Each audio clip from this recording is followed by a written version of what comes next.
This is the L2C Media Network. It's after midnight. What the hell are you doing up? This, the L2. Oh, correction. This is the Sports Final with Steve the Baxman Bexley, brought to you by the L2C Media Network. And here he is for your dining pleasure, the Baxman. Hey, how you doing, everybody? Welcome. You may slide the thing so the camera can pick up this motley crude. Hi, everybody. Welcome to the broadcast as we originate one more time. Oh, thank you very much. I want to center it just a little right. There we go. And Uno making his grand appearance on the broadcast. Good evening, everybody. Actually, good. Well, yeah, it would be a good evening on the West Coast. Here on the East Coast, it is the beginning of a Thursday morning. How y'all doing? Great to have you with us on a wild Wednesday of sports that we just happen to have for you tonight. Yes, we do. Plus, it's Thursday. It's Thursday morning. You know what that means. That's right. The rabbi is in early because we got a Thursday night game for you. It's the kickoff. And we got to find out what he's got to say about it. Of course, you know they do not allow le cameras in the Vatican Football League offices yet. So he will join us by way of, as they say, the marvelous renditical audio. But one day, we will bring you his visage here on the broadcast. But all that's coming up in a few moments. That's right. Thursday night football, you gotta love it. Houston at Kansas City, the kickoff. But before we do all that, before we give you the scores and the menial stuff, we got to do that one thing we always love to do, and you know what that is? That's right. We look at you very longly and say, bring us the sports.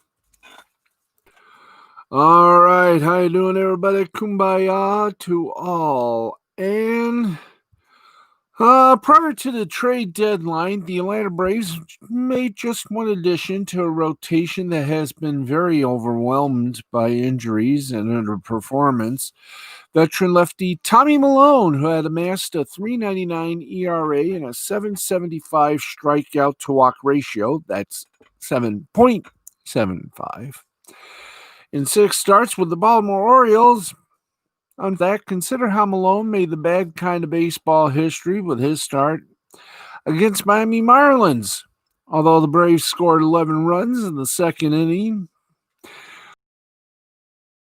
earned runs on 8 hits and a pair of walks. And here's the kicker. It's the second time in 3 starts he's been given a big lead by his offense, only to do a crapshoot and allow the op to get back into the game. Now, Malone's Atlanta debut, the were able to spot him a 10-0 lead leading into and heading into the bottom of the second. He wouldn't make it through the third, but he would give up 7 runs on the night. Now, as noted, Malone's performance was historic. Milone, according to stats, is the first starting pitcher in the modern era to have his team score 10-plus runs in an inning while he was in the game twice in the same season and not earn the win in either one. Now, that's not the kind of history any pitcher wants to make, let alone one who served as a contender's biggest addition. Now, the good news for the Braves is that they entered Wednesday with a 24-18 record, enough for a 1.5 game lead over the Philadelphia Phillies in the National League East. Now, under the expanded postseason rules, every first and second place team will make the playoffs. The bad news, favorite 4-letter word. Atlanta placed Cy Young Award candidate Max Fried on the injured list on Tuesday because of back woes. Opening day starter Mike Soroka is out for the season with a torn Achilles tendon, while Mike Fultowisk and Sean Newcomb have been optioned to the alternate site. Okay, in the NBA, there are a lot of rumors, none more hotter than Chris Paul rumors. And, well, he's wild, you know? He truly is wild.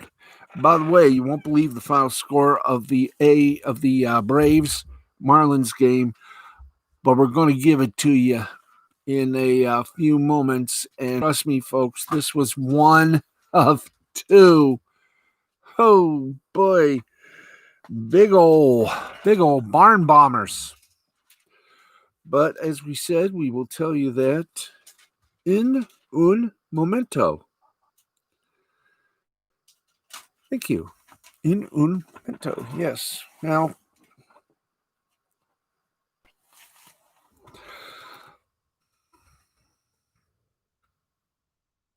for the second straight year, the Milwaukee Bucks finished with the best regular season record in the NBA, and for the second straight year, they failed to make it out of the Eastern Conference. Last season, they lost to the Raptors in 6 games in the finals of their conference.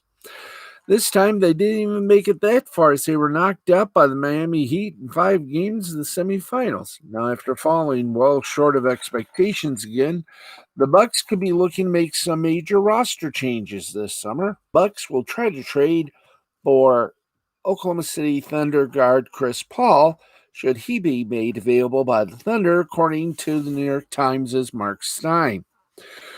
Now, after a season in which they overachieved in the eyes of many, the Thunder parted ways with head coach Billy Donovan, and in turn, they are expected Paul in order to acquire assets like, maybe young players and draft picks.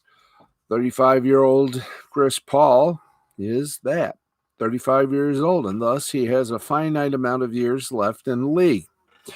He would probably prefer to spend those years competing for a title, something that has eluded him throughout his career, as opposed to being the veteran presence on a young team that is building for the future. Now, on the court, the potential acquisition of Paul would make to Giannis Antetokounmpo. It would basically be a better and more consistent, especially in clutch time, version of what Eric Bledsoe provides for the Bucks. Now, acquiring Paul, though, it is easier said than done for Milwaukee, given the sheer size of Paul's contract. He has 2 years and $85 million. Yes, I said $85 million remaining on his current contract, including a player option worth $44 million for the upcoming 21-22 season. 2021-2022 season. In order to land Paul, the Bucks would likely have to give up a couple of their current key contributors like Chris Middleton, Bledsoe, or Brook Lopez, or all three of them. They would also likely have to throw in a couple of draft picks, try maybe 3 draft picks, high ones. Even then, there's no guarantee that Oklahoma City will be interested in the offer. There probably won't be short of suitors for Paul if he's ultimately made available. One of Milwaukee's chief rivals in the conference, Philadelphia 76ers, may also be interested in acquiring the future Hall of Famer after their own season ended in disappointment and disgrace. Philadelphia's front office has seriously debated the idea of pursuing Paul, according to Kevin O'Connor from The Ringer. From a basketball standpoint, Paul would also make a lot of sense in Philly, as he could serve as the perimeter playmaker and offensive initiator that the team desperately needed while it was being swept in the first round by the Boston Celtics. Now, unlike Al Horford, who the Sixers signed to a very humongous 4-year deal last offseason, Paul's skill set actually meshes with that of Philadelphia's 2 best players in Joel Embiid and Ben Simmons. Paul could potentially be the piece needed to push the Sixers to the next level, let alone the next round of the playoffs.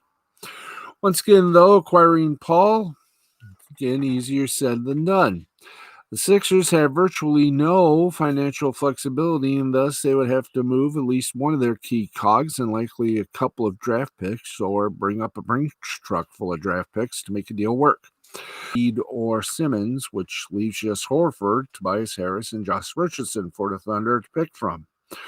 Horford, Richardson, and picks would work financially, but would a Thunder team looking to rebuild really want to take on 3 years of a 34-year-old Horford? Thanks to some serious clutch play during the postseason, Paul proved to any doubters that he can still play the game at the highest level.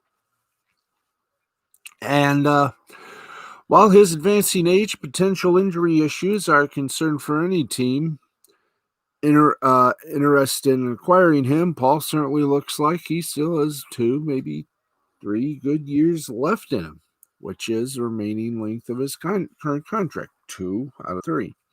For a team with an open title window looking to win now, like both the Bucks and 76ers, pursuing Chris Paul could potentially be a worthwhile move if he is ultimately made available, but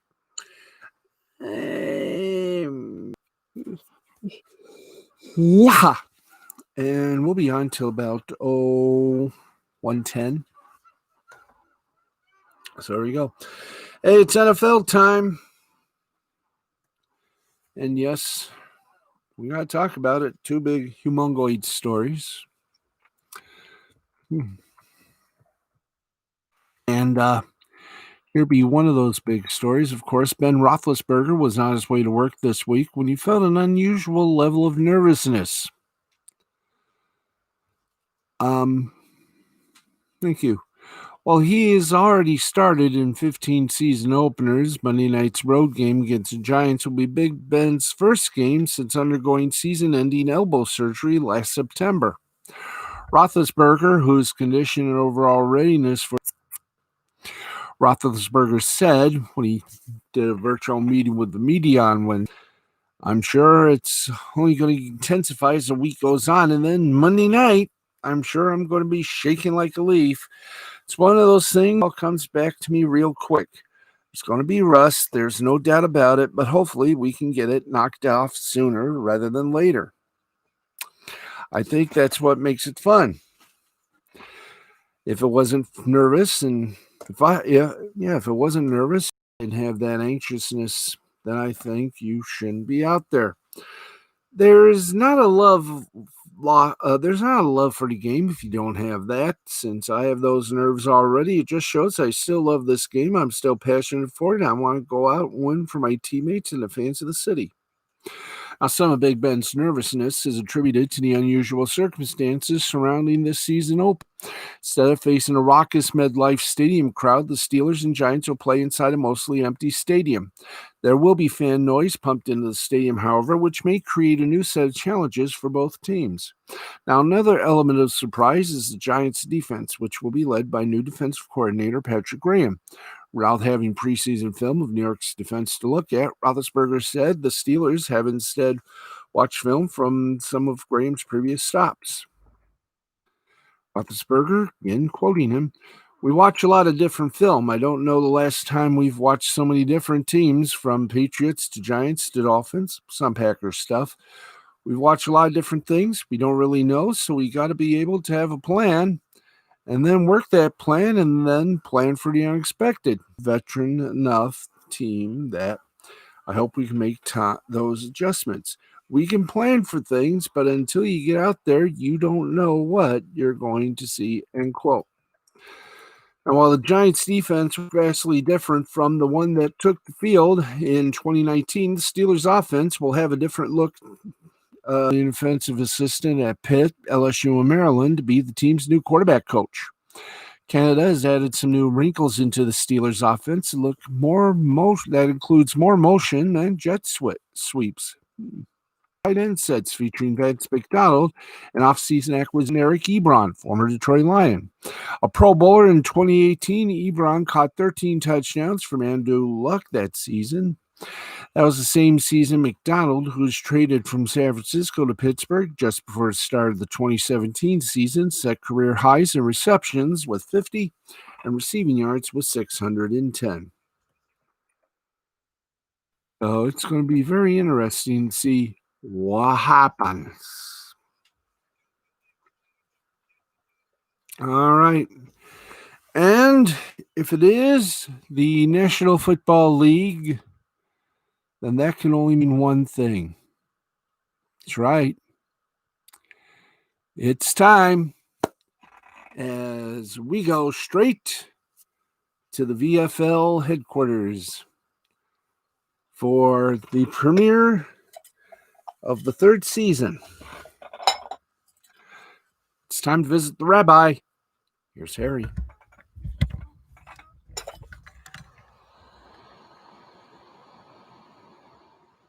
Oh, Harry.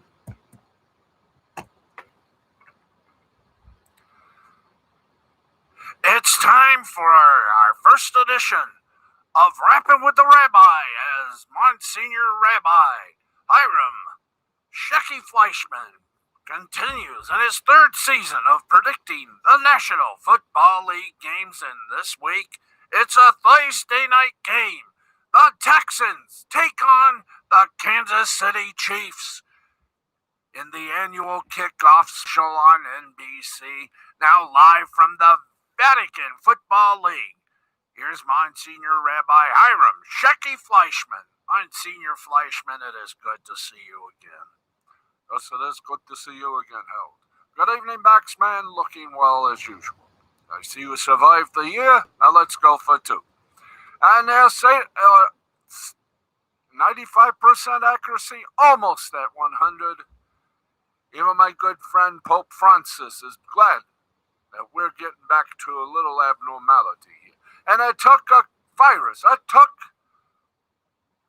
a COVID virus. I am not going to call it corona virus. It's COVID virus that has shut down the game for the fans. No tailgate parties, no cheerleaders,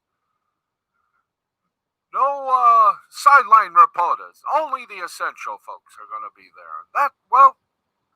I'll have to accept that. Maybe next year things will go back to normal. We need our sports, and that's what I got to say.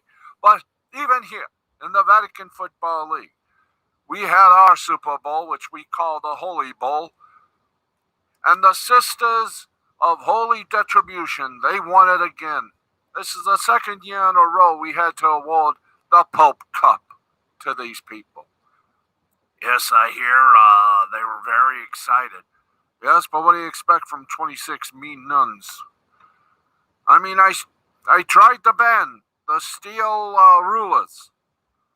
I warned my referees, be vigilant, and if you have to throw a penalty flag, do so with respect. One injury, and of course we all know that injury. Me, I got beat up by these people. Why do you think I'm now on the sidelines? Why I'm now the commissioner? My rule is the rule of the all holiness. Now, enough of that. I mean, what is this fakakta virus? COVID-19, no fans, no tailgate party, no cheerleaders. Where am I going to get my burgers? My beer, where am I going to get all that now? Wait a minute, you drink beer now?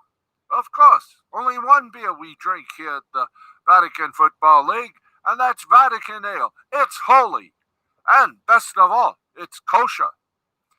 I mean, there's Vatican Seltzer, there's Vatican Lager, there's even Vatican Beer Light. I mean, talk about your heavenly beer. It tastes so good, you'll want more. And it is truly light. It must be. Anyway, you got us a few predictions here tonight? Yes, I do. Might as well just earn my pay here. It is a Thursday special kickoff edition as we do it for 2020.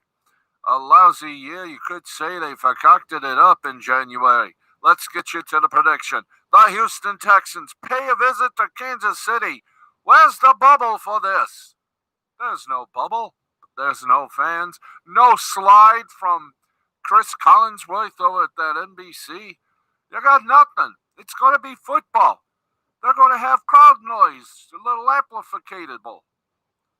But that doesn't matter because the Kansas City Chiefs, with their quarterback, St. Mahomes. That's right. The fans of Kansas City want this man anointed a saint. Well, wouldn't that be just a little redundant, though? I have no idea, but you never know. So, St.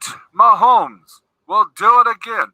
I'm taking the Kansas City Chiefs 24, the Houston Texans 21. Kansas by 3. It was good to see you. Great to see you, Harold. Great to see you, Baxman. Well, thank you very much. We'll talk to you on Saturday night for your Sunday predictions. Thank you. And Baxman, be very careful. You and your mother and that cat of yours, Uno, gonna be a good season. Just let's hope everybody remembers social distancing and all will be good. I am Monsignor Rabbi Hiram Shecky Fleischman. This has been my prediction for week 1. More on Saturday. Good night, good life.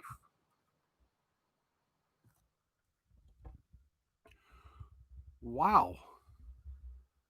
The rabbi has balls. Man, that was.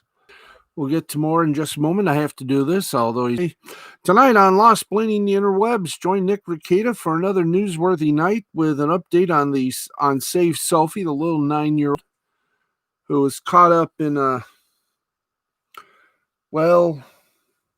want to say much about what happened to her, but her poor family. It's not easy. Also, Trump dodging some defamation, the ACLU stupid for Sandaban, and much more. Tune in tonight on the Ricada Law channel, only on YouTube. He's on right now. Usually airs midnight Eastern, 11 Central. And it's a very good and yet controversial edition of the broadcast tonight. So we hope you will listen in and or watch in, depending upon your POV. Okay, let's get to the reasons we're all here. And wow. You thought today was going to be a normal day of baseball. Wrong. Oh, boy. Let's give you some and fill you up with some final scores. Okay, let's update the 2 games that are still going in progression. 9th inning, Dodgers and Diamondbacks tied at 4. 4-7-3 for the Dodgers, 4-6-1 for the Diamondbacks. 8th inning, Giants blanking the Mariners 10-0. 10-13-1 for the Giants, 0-5-0 for the Mariners. Final scores, and did anybody get the license number of the truck that ran over the Tigers this afternoon? They were playing the Brewers. They did great last night. You would have thought they would top it off tonight in a very short series. But, the Brewers had their own ideas, and they blanked the Tigers 19-0. 19-21-0 for the Brews, 0-2-1 for the Tigers. Burness gets his 3rd victory in a row. Believe it or not, he's 3-0. Boyd, oh Boyd, 1-6 for the season. Taylor, the Milwaukee right fielder, went 4 for 5, 3 runs, home run, 2 doubles, and 3 walks. Burns, Milwaukee pitcher. It would be Burness, wouldn't it? Yeah, okay, Burness. Milwaukee pitcher pitched 7 full, gave up 1 hit, no earned runs, 11 strikeouts, and no walks. Okay, more final scores. We got it. You're going to love this. Okay, the Royals blanked the Indians of Cleveland 3-0, 3-10-0 for the Royals, 0-6-2 for the Indians. Duffy gets the win for the Royals. He's 3-3. Carrasco gets the loss for the Indians. He's 2-4. And Holland gets his 3rd save for the Royals. Carrasco, the Cleveland pitcher, pitched 7 full innings, gave up 7 hits, 1 earned run, got 6 strikeouts, no walks. While Duffy, the Kansas City pitcher, pitched 5 2/3, gave up 4 hits, no earned runs, 4 strikeouts he got, and 4 walks. Yankees over the Blue Jays 7-2, 7-7-0 for the Yanks, 2-6-1 for the Jays. Garcia with the win for the Yanks is 1-1. Stripling for the Blue Jays gets the loss. He's 3-3. LeMahieu, New York Yankee third baseman, went 1 for 3, 2 runs, a homer, RBI, and 2 walks. Garcia, the New York pitcher, pitched 7 full, gave up 5 hits, 2 earned runs, 6 strikeouts, and no walks. Okay, the White Sox put one up over the Pirates, 8-1, 8-11-2 for the White Sox, 1-4-1 for the Pirates. Dunning gets the win for the Sox. He's 1-0. Brubaker splits the uprights in the loss. He's 1-1. McCann, the Chicago White Sox catcher, goes 2 for 3, got 2 runs, 2 homers, 4 RBIs. Dunning, the pitcher for the White Sox, goes 6 full, gives up 3 hits, no earned runs, got 3 strikeouts, and 1 walk. This is the score we wanted to bring you now. The Braves beat the Marlins. They missed the extra point. 29-9. The final score, 29-23-0 for the Braves, 9-13-2 for the Marlins. Dayton gets his second win for the Braves. He's 2-0. Lopez sinks lower again for the Marlins. He's 3-4 with the loss. And Mr. Wilson got his first save for the Braves. Duvall, the left fielder for Atlanta, went 3 for 4, 5 runs, 3 homers, 9 ribs, and 2 walks. And Acuna, the right fielder for Atlanta, went 3 for 4, 4 runs, a homer, a double, 3 rutabagas, and 3 walks. Mets over the Orioles, 7-6, 7-10-0 for the Mets, 6-14-1 for the Orioles. Familia gets his second win. Harvey, his first loss, and Diaz, his third save for the Mets. McNeil for the Mets, left fielder, went 2 for 3, run, a homer, 3 RBIs, and a walk. Stewart, Baltimore right fielder, went 3 for 3, 2 runs, a homer, an RBI, and a walk. Texas Rangers over the California Angels, 7-3, 7-9-1 for the Rangers, 3-7-0 for the Angels. King gets a win for Rangers. He's 1-0 in Tehran. Still searching for a first win in 3 starts. Kinder Falafa, Texas third baseman, went 4 for 4, 2 runs, and a double. King, the Texas pitcher, pitched 2 full innings, gave up 1 hit, no earned runs, 1 sounder, and no walks. Padres pick it up the debris from the Rockies and won 5-3, 5-8-1 for the Pods, 3-8-0 for the Rockies. Davies gets the win. He's 7-2. Sensatella gets a loss. He goes 3-2. And Rosenthal picks up his 9th save. Rosenthal, the San Diego pitcher, went 1-0. Excuse me. 1 full inning. Didn't gather any hits, earn runs, or walks, but did get 1 strikeout. Davis, the San Diego pitcher, pitched a full 6, gave up 5 hits, 3 earned runs, got second story man to do a little delivery, 8 strikeouts, and 2 walks. Reds over the Cubs, 3-0, 3-4-1 for the Reds, 0-3-1 for the Cubs. Bauer gets his win from the Reds. He's 4-3. Darvish, unfortunately, gets a little like a motor car. Okay, so, yeah. 3-4-1 for Reds, 0-3-1 for the Cubs. Bauer gets the win. He's 4-3 for the Reds. Darvish gets a loss. He's 7-2 for the Cubs. And Iglesias gets his 6th save for the Reds. Bauer from Cincinnati, the pitcher, 7 2/3 innings, gave up 3 hits, got no earned run average, got 10 strikeouts, and no walks. Hugh Darvish, the Chicago Cubs pitcher, pitched 6 full, gave up 2 hits, 3 earned runs, 9 strikeouts, and 3 walks. And finally, the Houston Astros beat up on the Athletics, the Athletics beat up on the Astros 3-2, 3-5-0 for the Athletics, 2-4-0 for the Astros. Al Leonard, somebody is going to have to. Oh, sorry. Athletics 3-5-0, Astros 2-4-0. Henricks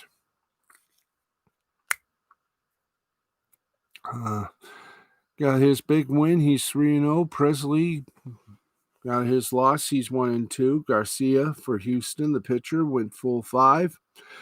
Gave up a hit, not an earned run, 4 strikeouts, and 2 bubblegums or walks. Luzardo for Oakland, the pitcher, goes full 7 with 4 hits, a hitting police. There you go. Luzardo from Oakland, the pitcher, 7 full innings, 4 hits, 2 earned runs. All right. Sorry about that.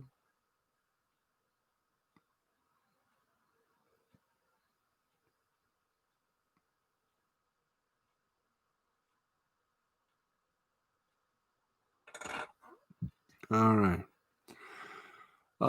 Hendricks 3-0, Presley 1-2, Garcia for Houston, the pitcher, went 5 full, gave up a hit, no earned run, 4 strikeouts, 2 walks. Luzardo, the Oakland pitcher, pitched 7 full, gave up 4 hits, 2 earned runs, 7 strikeouts, and 1 basic walk. And that is your Major League Baseball report. Let's go now to the NBA. We'll tell you how they did. Well, first, it's to take a 3-1 series lead, 96-85. Let's go for it and do our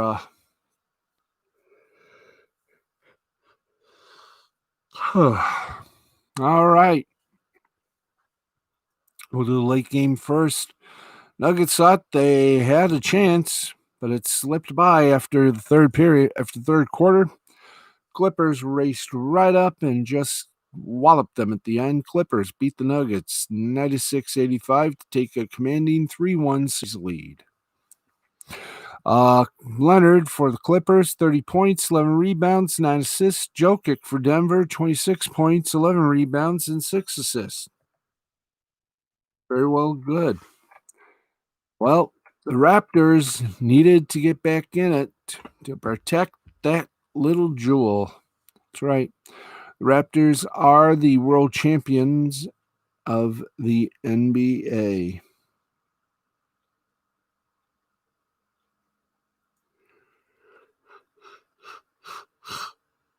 Ugh. Okay, wow. That was big time, wasn't it? Yep. Okay, give me a little break for a bit. We'll come back in a few moments. Have to join the little sports guys room for a bit, but I will return freshly squozen. So we're going to be right back in just a few moments, right here with more stuff on the sports final. But first, a little pause for the cause. We shall return.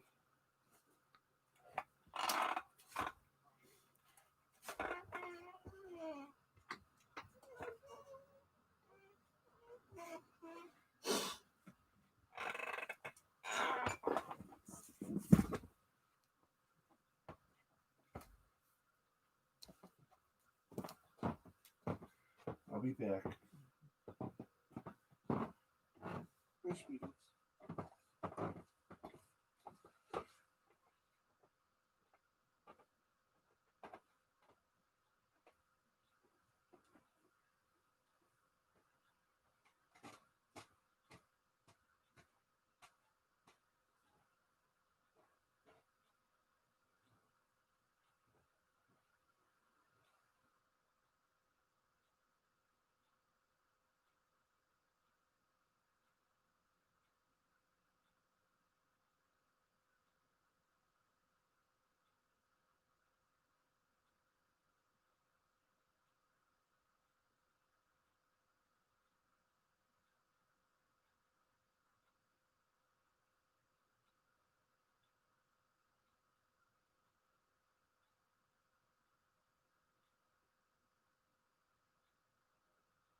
Okay, we're back, and welcome back.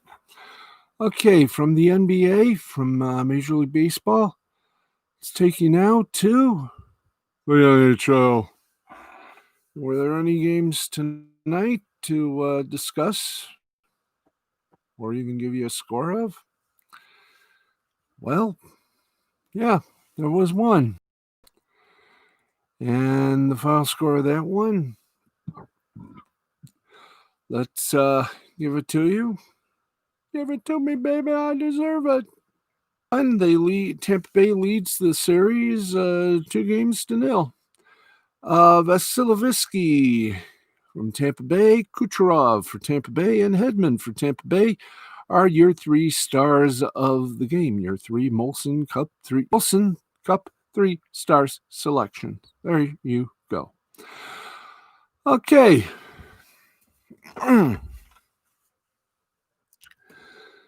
Let's give you a little bit from awful announcing, if we can, and if we may.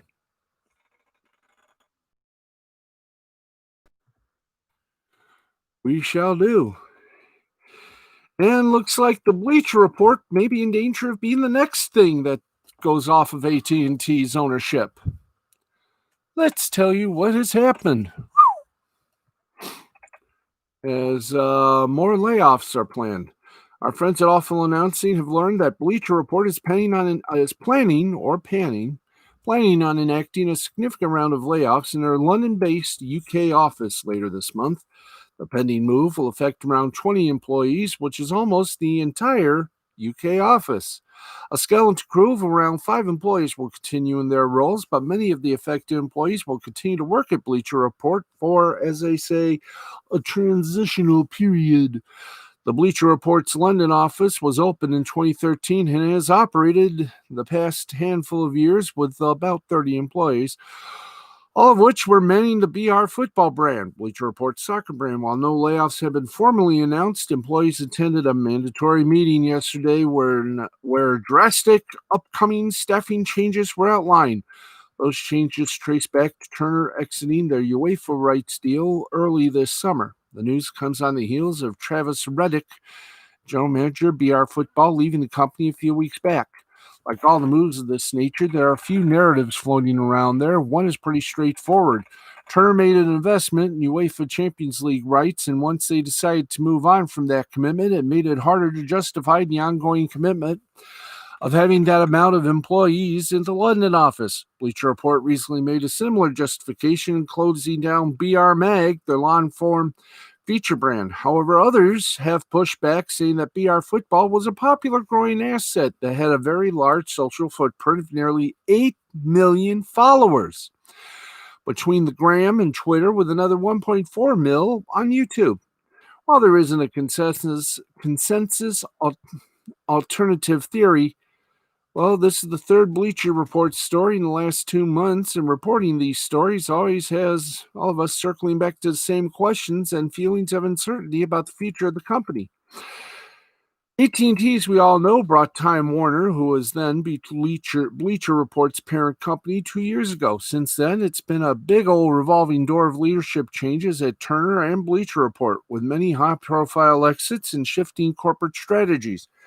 And Bleacher Report specifically was once a very prized and growing asset for Turner and Time Warner, and it now registers for many as feeling like an afterthought or hassle for Turner and AT&T. This seemed to open up the door for a rumor that DraftKings was making a play to buy Bleacher Report from Turner, a rumor that Turner adamantly threw cold water on. AT&T is facing pressure to sell off some assets to reduce its debt load, and it has been reported to be looking at selling DirecTV. So a possible future sale of Bleacher Report can't be entirely dismissed, and many think that possibility could be coming sooner than later. When Bleacher Report CEO Howard Mittman left the company early this summer, no successor was named. Oversight of the site was folded up to Turner Sports president Lenny Daniels, who works out of Atlanta and whose experience is entirely in television. With the lack of a successor to Mittman, as well as various Bleacher Report sub-brands being targeted for layoffs, there's a growing sense of trepidation among employees. One long-term employee told Awful Announcing, I don't think anyone is out to get us, but it certainly feels like there really isn't much of a plan, or at least one I've heard anything about. Now, many raise questions beyond just Bleacher Report's status. Could Turner get out of sports entirely over the next decade? Could AT&T one day sell Turner entirely? Both possibilities wound having sounded crazy not too long ago, as would have selling Bleacher Report. But whether we're at the beginning of the end of a period of significant changes, the reality is that internally and externally, many are beginning to question Bleacher Report's standing and fit within the larger and very messier corporate structure of a corporate giant whose old catchphrase was reach out and touch someone. Mm-hmm. And here's something that's of interest. Well, as you know, the Masters signs those one-year deals with CBS Sports, and they control everything from the content to commercials. One thing they can't control is, unfortunately, football. That's right. For a second edition in a row, the Masters will conclude early on Sunday afternoon. This time, though, it's going to be the plan all along. In 2019, the Masters moved tee times up early on Sunday in order to beat storms, which meant Tiger Woods completed his stunning comeback in front of a very small television audience than he would have with better circumstances. Now, on the other hand, the storms did arrive, and the alternative was probably finishing on Monday morning anyway. Tiger and his surgically repaired back were certainly thankful to get things completed in 4 days. Now, with COVID forcing Augusta National to reschedule from April to this November, an entirely different set of circumstances, we'll see CBS airing Saturday and Sunday coverage much earlier in the day than normal. Reason? Football commitments. And here is their broadcast plans agreed to reluctantly by the Masters. And I have to do this in this voice. Why? Because I have to. Can't use the music either. So just pretend we're on the 18th green of the Augusta National. Hello, friends. I'm Jim Nance. On Saturday, the third round of the Masters will end around 5:30 as a lead-in to LSU versus Alabama. On Sunday, these are dates in November, the final round will end between 2 to 2:45 Eastern prior to the late afternoon NFL football games. I'm Jim Nance. Now, in a call with reporters and outlets, including our friends at Awful Announcing, CBS Sports Chief Sean McManus outlined how and why this was happening, framing it as a win-win for all parties involved. Quote, we obviously worked really closely with the NFL, the management of Augusta National, including Chairman Fred Ridley, and the folks at the SEC for Saturday. Going to Sunday first, we were fortunate that the NFL accommodated us and gave us only late games on the Sunday of the Masters. So we were able to do approximately what we did this past year. Come on the air at 9 o'clock and finish by approximately 2:30 or 2:45 and then go straight into NFL football. Likewise, with our Saturday coverage of the Masters, the SEC accommodated us and moved the start time to 6, so we can get off the air with the Masters coverage at around 5:30 Saturday. The word partner is thrown around a lot in this industry, but I think this was a really good example of partnership. Everyone gave a little bit at the office to accommodate this, and I think it's just going to be an amazing week for CBS Sports, and I think the NFL will be helped by the lead-in the Masters will give it in our 4:05 window, which is good for the NFL. I think our Alabama LSU game that Saturday will benefit greatly by having a Masters lead in. I think the Masters will do really well being on this high profile weekend, having NFL coverage follow it, having Alabama LSU follow it. I think it worked out really well for everybody. Everybody benefits, everybody was cooperative. And it's just a really good example of how partnerships in the world of sports television can really work out so that everyone benefits. In fact, McManus even noted the similarity to the coverage window from the final round of 2019. It's going to end somewhere around 2:30 or 3 o'clock, which leaves us time for a potential playoff. It's very similar to what happened this past year when we came on the air at 9 o'clock and ended in the early afternoon. It's something we have some experience with and will allow us to accommodate NFL football and the Masters on one day.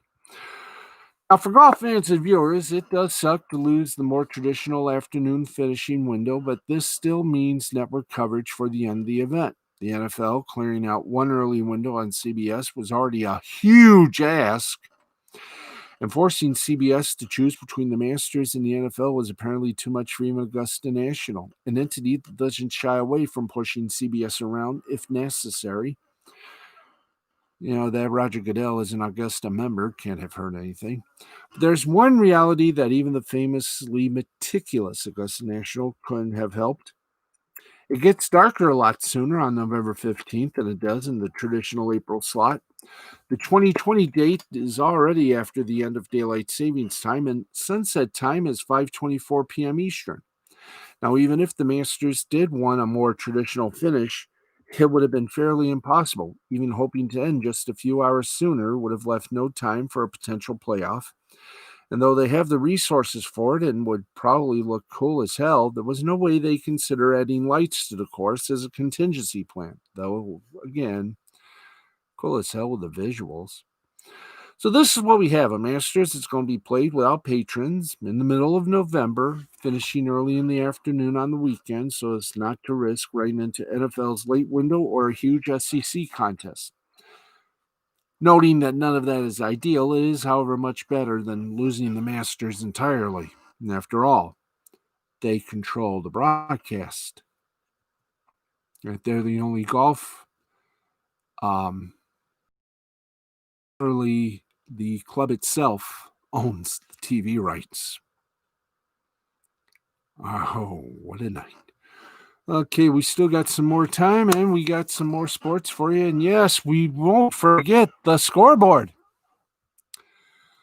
Okay, folks, get ready for this. Virtual crowd noise of some sort or other has been used on quite a few, but not all broadcasted games without fans, despite split options on the approach. Virtual fans or computer animated models in team clothing is a step further still, though. And only Fox has really used that approach so far and hasn't always received the best reviews for it.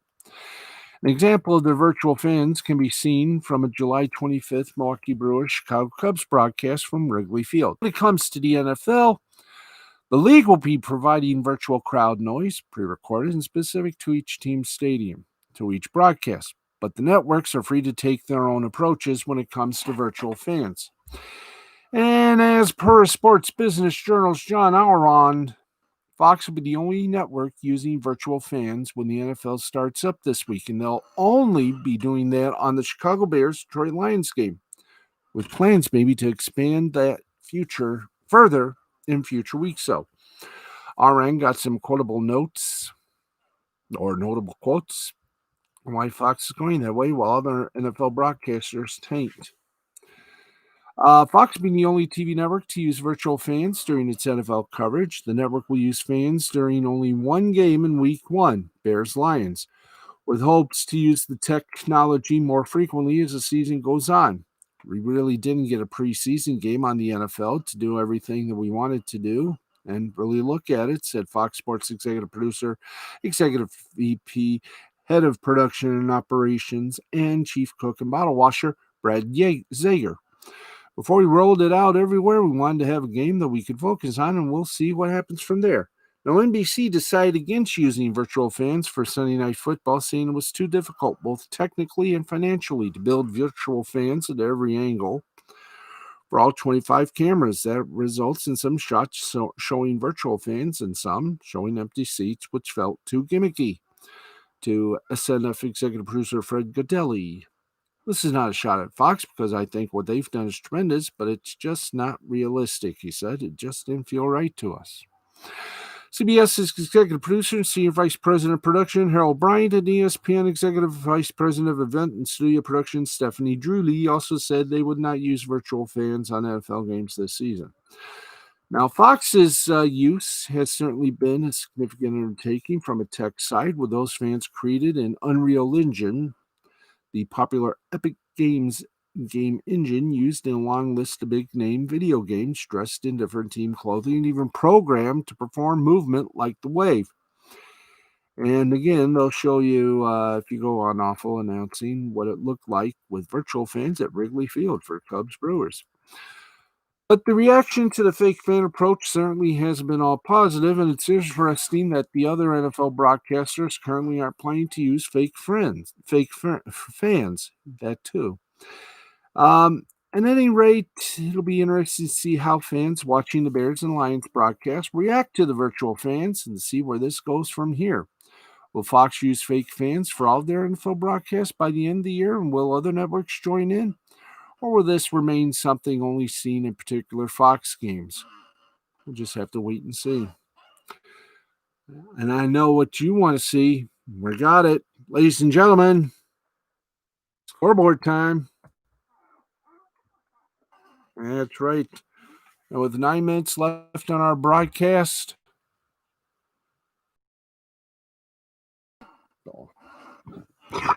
Scusa. Okay, let's get to it. Let's get right to it. I'm in the tilt position, so we're serious. Okay. And by the way, tomorrow we'll have our wrestling report as part of our sports leftovers. Okay, the Europa League qualifications. Oh, hi there. That should be about here. Boom. Okay, thank you. Nasty. Okay, well, there's only one soccer game to report on. Europa League qualification, Maccabi Haifa defeated Zalgiris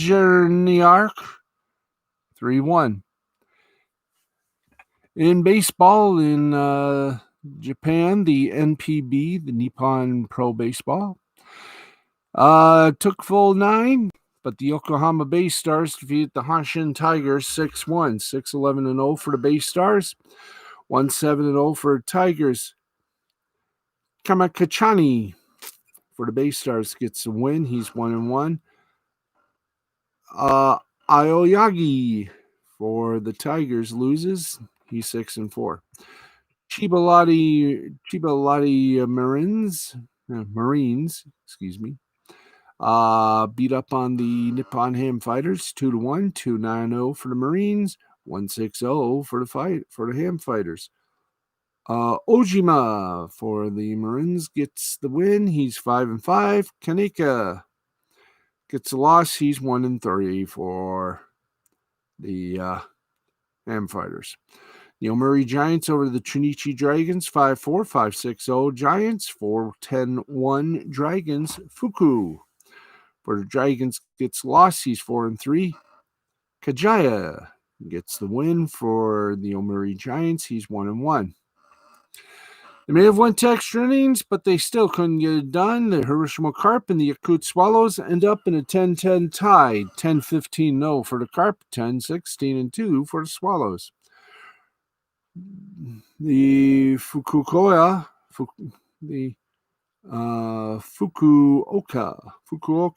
Silverhawks beat up on the Rakuten Golden Eagles 8-1, 8-9-0 for the Hawks, 1-8-0 for the Eagles. Wakui for the Eagles gets lost. He's 8-2. Wada gets the big win for the Silverhawks. That's right. He's 5-1. Cebu Lions whipped the Oric Buffaloes 13-5, 13-12-0 for the Lions, 5-12-0 for the Buffaloes. Tugam for Cebu Lions gets the win, 1-0. Tajima gets lost for the Buffaloes, 1-4. And we'll finish up with, I think that's all we're going to finish up with. Okay, that is it for our scoreboard. Brief one, though it may be. For more scores, go to scoreboard.com/EN for English. All right. We are now on Facebook, Twitter, and the Gram. Hopefully, we will do so. And then we're off to Land of Lala, otherwise known as Sleep.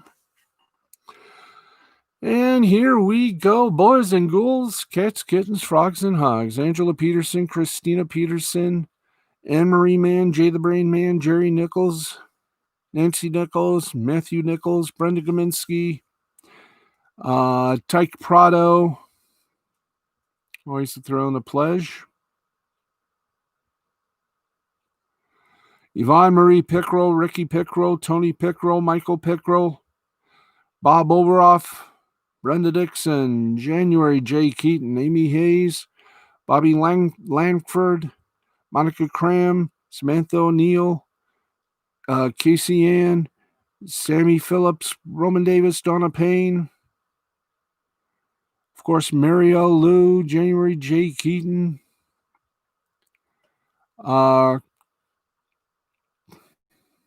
Crystal Hart, and Double L Liberty Lang. Yes, indeedy. Cleo Glide, and a few other little functional funsters. Ooh, ooh, and ooh.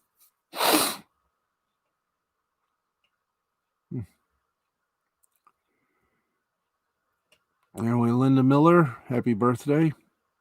Yesterday. Harold Robbins, Chris French, Chris Lewis,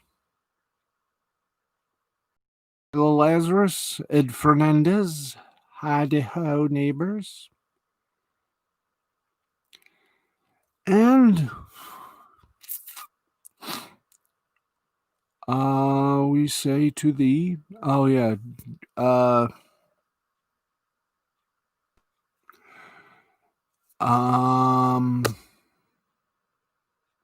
Jeff Rollo, Marley Wiley, Blind Lemon, George Templeton, Mr. and Mrs. Nellie K9, Insapod, all my friends from the AFL chat, thebasement.com.au, and a few other fun chats as well down the road. Sammy Phillips, Sarah Chavez, you say hello. Rick Chiampa, hi, hello, how are you? And over on, we got about a minute left. We say hello to our friends on Twitter and Instagram, and we say a big old hello to you out there watching us. And by the way, congratulations to Nancy Odell. She is back on the Entertainment Beat. She will be working for People TV. Yes, People Magazine on TV, or as it's just called, People TV. And you can get a load of that on you can get that on, if I'm not mistaken, Pluto or Stir. I think it's Stir. Either one of those two live streaming services you can try it on. But of course, as always, check first. Okay, folks, that is going to wrap things up for us on this Thursday morning here on the East Coast. On the West, you're still on Tuesday night, so make it a good one. I'm Steve the Backsman Baxley saying thank you. Blessings to all, and to all, a good night and good morning. This has been a presentation of Mystifying Creativity Productions in association with L2C Media Network and L2C Sports. And for everyone a part of this one, I say again, may your favorite teams always be winners. And good night, America, wherever and whomever You are. We'll see you tomorrow night, everybody. Have a great one.